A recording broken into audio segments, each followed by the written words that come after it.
नमस्कार, आप देख रहे हैं न्यूज़ 24। मैं हूं विपनेश माथुर और अब बात चुनावी हॉट सीट की करते हैं और ये सीरीज लगातार हमारी जारी है। बात महाराष्ट्र के संभाजी नगर विधानसभा की हो रही है। शहर का बदला हुआ नाम जिसे औरंगाबाद कहा जाता था, वो औरंगाबाद जिस पर सियासी लिहाज से ओबीसी की पार्टी का कब्जा था, लेकिन 2024 लोकसभा में एआईएमआईएम ये सीट हार गई और कुछ ही महीने बाद अब विधानसभा चुनाव में संभाजी नगर ईस्ट की सीट पर ऐसा समीकरण बना है जिसे भेद पाना ओवैसी के लिए बेहद मुश्किल होगा। ऐसे में इस हॉट सीट संभाजी नगर का किंग कौन है, इस रिपोर्ट के जरिए आपको दिखाते हैं। देखिए।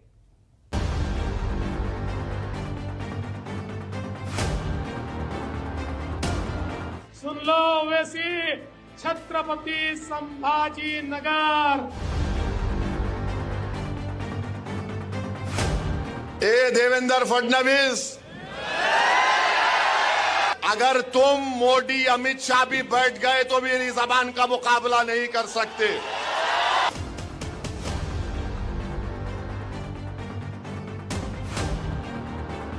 आपके भी 10 साल थे, हमारे भी 10 साल थे। हिसाब किताब करिए, अरे आप कर ही नहीं सकते हो।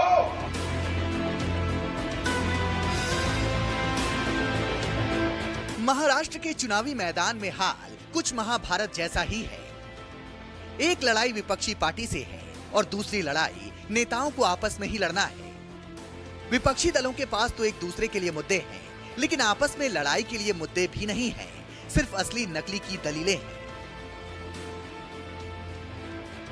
इन सब के बीच चुनावी लड़ाई बराबर चालू है। महाराष्ट्र में बटेंगे तो कटेंगे से लेकर मस्जिदों से लाउडस्पीकर तक और वफादार रजाकार से लेकर वोट जिहाद तक बयानबाजी चल रही है। ओवैसी, छत्रपति संभाजी नगर। सुन लो ओवैसी, छत्रपति संभाजी नगर। किसी का बाप भी पैदा हुआ, अब ये नाम नहीं बदल सकता। महाराष्ट्र के डिप्टी चीफ मिनिस्टर इस तारीखी शहर को आए थे और आकर गैर जरूरी मेरा नाम अपनी जबान पर लाए।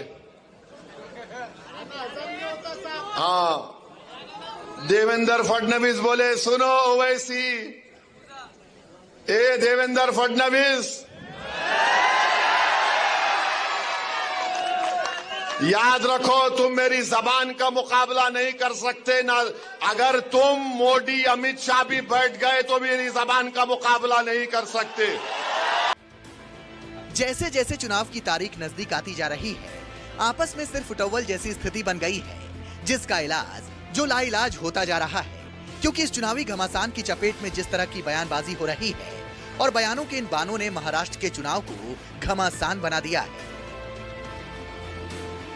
मैं तो खुला कह रहा हूं, मोदी और योगी का मैं तो दुश्मन हूं, शायद आप उनके दोस्त हैं।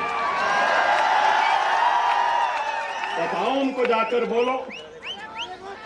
नीति आयोग क्या कह रहा है? नीति आयोग की लेटेस्ट रिपोर्ट कह रही है, मेरे मराठा भाइयों, कि सबसे पिछड़ा हुआ जीएसडीपी कम है, रोजाना की कमाई, पानी नहीं मिल रहा है, बीमारी के लिए तड़प रहे हैं। नीति आयोग कह रहा है कि वो मराठवाड़ा का रीजन है। बटिए मत, क्योंकि जब भी बटे थे तो कटे थे।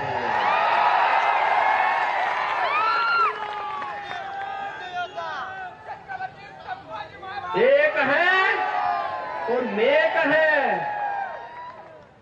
एक है तो सेफ है, और बटे थे तो कटे थे। हमें बटना नहीं है, एकजुट होना है। और इस वक्त ये जंग सबसे ज्यादा तेज अगर कहीं हो रही है तो वो है वो सीट जो आज की तारीख में महाराष्ट्र की महाभारत में किसी चक्रव्यूह से कम नहीं, जिसे तोड़ने के लिए सभी पार्टियों ने एड़ी चोटी का जोर लगा दिया है।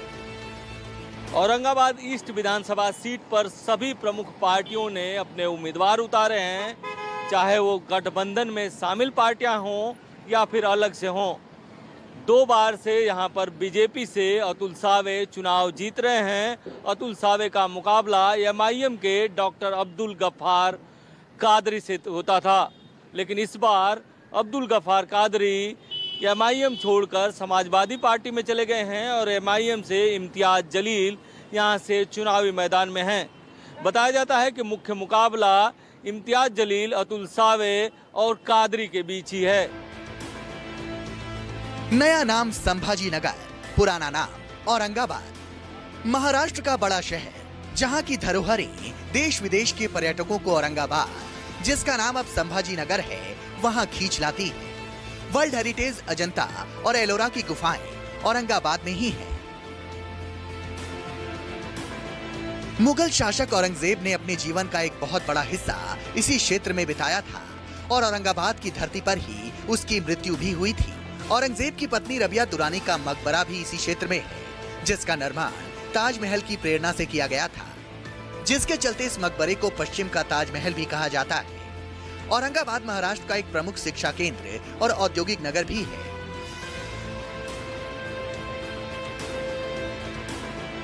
हाल ही में राज्य के मुख्यमंत्री एकनाथ शिंदे ने औरंगाबाद जिले का नाम बदलकर संभाजी नगर कर दिया था। 2024 के लोकसभा चुनाव के बाद एक बार फिर औरंगाबाद का सियासी पारा चढ़ा हुआ है, क्योंकि महाराष्ट्र की जिन 288 सीटों पर चुनावी घमासान मचा है, उसमें से संभाजी नगर वो सीट है जहां इस वक्त भारतीय जनता पार्टी और एआईएमआईएम के अध्यक्ष असदुद्दीन ओवैसी के बीच जुबानी जंग छिड़ी है। और आकर गैर जरूरी मेरा नाम अपनी जबान पर लाए। हाँ, देवेंद्र फडणवीस बोले, सुनो ओवैसी, ए देवेंद्र फडणवीस, याद रखो तुम मेरी जबान का मुकाबला नहीं कर सकते ना। अगर तुम मोदी अमित शाह भी बैठ गए तो मेरी जबान का मुकाबला नहीं कर सकते। ये रजाकारों के वंशज है, जिन रजाकारों ने हमारे तमाम मराठवाड़ा के लोगों पर अत्याचार किए, जमीनें लूटी, जिन्होंने हमारी महिलाओं की अस्मत को लूटने का प्रयास किया, हमारे परिवारों को तहस नहस किया, ये उनके वारिस है। ये किस मुंह से हमसे बात करेंगे? महाराष्ट्र में कौन कितनी सीटें जीतेगा, हार जीत के समीकरण कैसे सेट किए जाएं, संभाजी नगर में वो कौन से फैक्टर हैं जिसने चुनाव का पूरा कैरेक्टर ही बदल दिया है, ये समझना भी बहुत जरूरी है। क्योंकि यहाँ टक्कर बीजेपी और कांग्रेस में तो है ही, असदुद्दीन ओवैसी भी वो खिलाड़ी बन सकते हैं जो बाजी को पलट सकते हैं। जिसकी सबसे बड़ी वजह है, यहाँ दो फैक्टर सबसे ज्यादा काम करते हैं और वो है मराठा और मुसलमान, और यही सबसे ज्यादा चर्चा में है, क्योंकि यही 2024 और 2019 की लोकसभा के साथ साथ 2024 की विधानसभा में जीत का फैक्टर बन सकते हैं। अभी जो मुझे मेरे हिसाब से लगता है, मतलब जो जिस तरह से चुनाव चालू है, तो इसमें सब अफरा तफर मची है। मतलब सही से ढंग से वो ये कर रहे हैं कि हम काम करेंगे, हम काम, लेकिन काम कोई नहीं करता है सर। जैसे कि अभी भी देख लो आप, औरंगाबाद की कई बार सड़कें खराब है, कहीं पर पानी नहीं है। अभी समांतर योजना है, आपको जानते होंगे उसके बारे में, उसको चंद्रकांत खैरे के इससे चलते आ रही है, लेकिन पानी अभी नहीं है। हमको अभी पानी आता है तो 8 दिन में एक बार आता है, लेकिन इस पे किसी ने गौर नहीं किया अभी कि पानी को यहाँ तक लाया जाए। जैसे कि जलवायु नहीं फुट जा रही है, उसको जोड़ने वाले भी लोग कमी है और नहीं भी जोड़ रहे उसे, तो पानी की समस्या बहुत है। इस पर लोग काम नहीं कर रहे, लेकिन क्या करेंगे, थोड़ा बहुत आमिष लगाते हैं, हमें फूस लगाते हैं और हमसे वोट ले लेते हैं और बाद में कुछ काम नहीं करते। चुनावी सरगर्मी बढ़ गई है, क्या लग रहा है, किसका माहौल ज्यादा लग रहा है? अतुल सावे साहब। अतुल सावे साहब। और क्या आपको लगता है कि यहाँ के लिए क्या काम हुआ है? बहुत काम करे साहब ने, पूरे गली में सीमेंट रोड बनाए, ड्रेनेज बनाए, बढ़िया काम करे। सरकार एक हिसाब से तो बदलना चाहिए साहब, एक हिसाब देखिए तो पिछले सरकार क्या कर रही, 2000 रुपये दे रहे, आज 2000 आदमी को बढ़ा दिया ना सरकार ने। बाकी महंगाई के देखो ना, महंगाई क्या हिसाब है, महंगाई बहुत बढ़ गई ना से। क्या दे रहे लाड़की बहन को, तो तेल के भाव बढ़ा दिए, क्या रहा है बात में? हाँ, सब राशन के भाव बढ़ दिए, सब तेल के भाव बढ़ दिए। यहाँ पे सिर्फ खाली 6 दिन के बाद पानी आता है। पूरे इलाके में कि पूरे इलाके में। तो आप लोग कैसे काम चलाते हो? तो अरेंजमेंट कर लेते, हम छाटा करके रखते हैं। और क्या चुनाव में क्या माहौल लग रहा है, किसका लग रहा है? अभी फिलहाल तो कुछ कह नहीं सकते आप। इस समय महाराष्ट्र की औरंगाबाद पूर्व विधानसभा सीट हॉट सीट बनी हुई है। इस सीट पर सभी की नजर है। वैसे तो यहाँ कुल 29 उम्मीदवार चुनावी मैदान में हैं, लेकिन मुकाबला त्रिकोणीय होने की संभावना है। यहाँ 2 बार से बीजेपी के अतुल सावे चुनाव जीत रहे हैं, लेकिन पिछले 2 चुनावों में उनको AIMIM पार्टी में रहकर कड़ी टक्कर देने वाले डॉक्टर अब्दुल कादरी इस बार समाजवादी पार्टी से चुनावी रण में डटे हैं। तो AIMIM ने इस बार अपने पूर्व सांसद इम्तियाज जलील को यहां से चुनावी मैदान में उतारा है। तो वहीं इस सीट से लहू एच शिवाले महाविकास अघाड़ी से कांग्रेस के कैंडिडेट हैं। औरंगाबाद की आवाम है जिसने मुझे 2014 में महज 28 दिनों के अंदर अल्हम्दुलिल्लाह मुझे MLA बनाया था, फिर 22 दिनों के अंदर MP बनाया 2019 के अंदर। 2024 में जब हम इलेक्शन लड़े तो यहाँ पर पैसे की पूरा बारिश की गई, इसकी वजह से हम जीत नहीं पाए थे। लेकिन असद साहब ने हुक्म दिया कि इस बार है तो औरंगाबाद ईस्ट से लड़ना है, तो हम उतरे हैं मैदान के। चूँकि 2014 में भी मैंने चुनाव लड़ा था, 2019 में भी लगा था, मगर इस टाइम मैं देख रहा हूँ जनता की बहुत ज्यादा हमदर्दी और सिंपैथी मेरे साथ में। मैं ये बात महसूस कर रहा हूँ कि जनता मुझे एक मौका देना चाहती है। को 14 में भी इलेक्शन हुआ था, हम कांग्रेस और MIM के साथ लड़े थे। 19 में भी हमारी MIM के साथ मुकाबला होता और आज भी हमारा MIM और कांग्रेस के साथ मुकाबला है और हमें भरोसा है, पक्का गारंटी है कि हम चुन के आएंगे।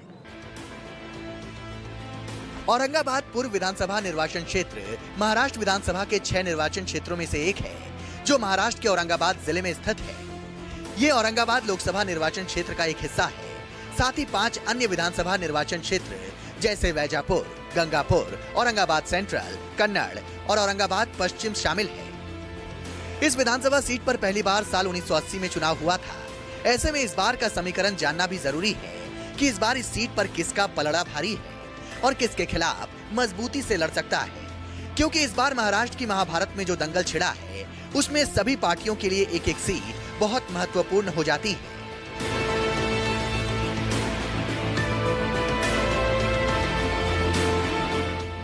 उस समय के चुनाव में यहाँ की जनता ने जनता पार्टी के उम्मीदवार गवांडे रामभाऊ एकनाथ को चुनकर यहाँ का विधायक बनाया था।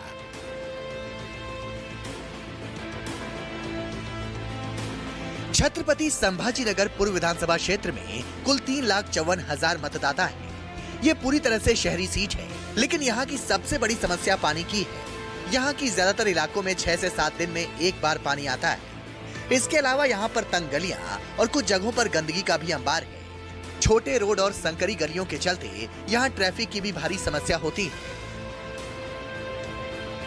औरंगाबाद ईस्ट में पूरी तरह से शहरी मतदाता हैं। यहाँ पर तंग गलियां, इसके अलावा कचरे की समस्या, इतना ही नहीं, जो सबसे बड़ी समस्या यहाँ की है वो ट्रैफिक और पानी की समस्या है। लोग बताते हैं कि यहाँ पर 6 दिन से लेकर 10 दिन में पानी आता है, इसलिए उनको पीने का पानी भी मिलना मुश्किल हो जाता है। औरंगाबाद पूर्व या यूं कहें संभाजीनगर पूर्व विधानसभा सीट के विश्लेषण में एक बात तो साफ नजर आ रही है कि यहाँ की जनता ने सबसे ज्यादा बार बीजेपी को अपना जनादेश देने का काम किया है। 2024 के विधानसभा चुनाव में इस सीट पर बीजेपी की वापसी हुई थी। तब से लेकर मौजूदा समय तक इस सीट से बीजेपी को जीत मिलती रही। मौजूदा समय में अतुल मोरेश्वर सावे यहाँ के विधायक हैं और वहीं यहाँ से एक बार फिर अतुल सावे को ही कैंडिडेट बनाया गया है। आपने यहाँ के लिए कितना काम किया है और क्या क्या काम किया और अभी क्या काम करना बाकी है? इस शहर के लिए सड़कों का मसला था तो करीबन 685 करोड़ रुपए आज तक इस शहर के हमारे पूर्व विभाग के रस्तों के लिए हमने 300 करोड़ का जो कचरे का संकलन था उसके लिए हमने लाए हैं। और सबसे बड़ा मसला था पानी का, उसके लिए 1680 करोड़ रुपए पहले मंजूर करके लाए, फिर 1000 रुपए केंद्र शासन से अमृत के माध्यम से और 2740 करोड़ की योजना अगले 3 महीने में चालू होने वाली है। सर, इस बार MIM का भी कैंडिडेट है, समाजवादी पार्टी का भी कैंडिडेट है, तो क्या इसका आपको फायदा दिख रहा है या नुकसान दिख रहा है? देखो, इलेक्शन में फायदा नुकसान ही, हम पॉजिटिव काम किए हैं। हमने इस शहर के विकास के लिए काम किया है और हमेशा हमारा प्रयत्न ये रहा है हमारा ये कि इस शहर के विकास के लिए काम करना है। निष्पक्ष मतलब न्यूज़ 24।